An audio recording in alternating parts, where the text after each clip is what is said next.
আইন ও বিচার মন্ত্রী মোহাম্মদ আসাদুজ্জামান বলেছেন, বাংলাদেশের ইতিহাসে দ্রুততম সময়ে শিশু রামিসা হত্যা মামলার রায় হয়েছে।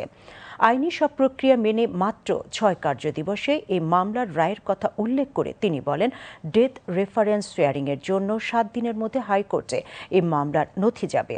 আজ সচিবালয়ে আইন মন্ত্রণালয়ের সভাকক্ষে রামিসা হত্যা মামলার রায়ের বিষয়ে এক প্রেস ব্রিফিংয়ে তিনি এসব কথা বলেন। মন্ত্রী বলেন, রামিসা, আসিয়া, রাকিব সহ স্পর্শকাতর কয়েকটি মামলা ফাস্ট ট্র্যাকে নেয়ার চিন্তা করা হচ্ছে। রামিসা হত্যাকাণ্ডের রায় ৩ মাসের মধ্যে উচ্চ আদালতে নিষ্পত্তি করা সম্ভব বলে জানান তিনি। আইনমন্ত্রী বলেন, শুধু আইন দিয়ে সবকিছু সমাধান হয় না, সমাজ ব্যবস্থা থেকে এ ধরনের জঘন্য অপরাধ দূর করতে সামাজিক সচেতনতা ও সবার সম্মিলিত উদ্যোগ প্রয়োজন।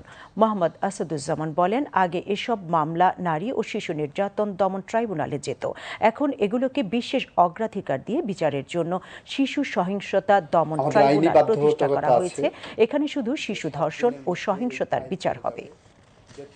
কনফার্মেশনের জন্য হাইকোর্ট ডিভিশনে আমি যখন রামিসার এই ঘটনার বিষয়ে মাননীয় প্রধান বিচারপতির সাথে কথা বলেছি, উনিও আমাকে বলেছেন সব ডেথ রেফারেন্সগুলোই খুব দ্রুত নিষ্পত্তি করার জন্য, এবং আমি এই বিষয়টা লেগে থাকব যাতে করে যত দ্রুত সময়ের মধ্যে সম্ভব আমরা এটা নিষ্পত্তি করার চেষ্টা করব।